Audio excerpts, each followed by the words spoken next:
আজকে পাজলড এবং আমার কিরকম চ্যানেল হচ্ছে আমি আজকে দেখছি।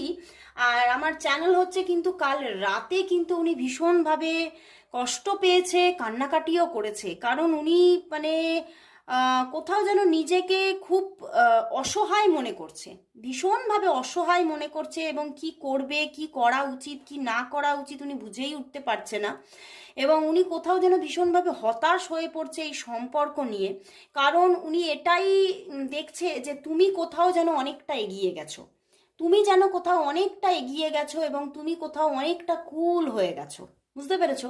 তো সেইখান থেকেই উনি ভীষণভাবে আরো অস্থির হয়ে যাচ্ছেন তিনি, যে তাহলে মানে আমারও কি মানে এই সম্পর্ক নিয়ে এগিয়ে চলা উচিত, এই সম্পর্ককে আবার পুনর্জীবিত করার জন্য এগিয়ে চলা উচিত, নাকি আমারও নিজের নিজের মতো নিজের পথে চলাটাই উচিত। উনি ভীষণভাবে পাজলড হচ্ছে, বাট উনি চিন্তা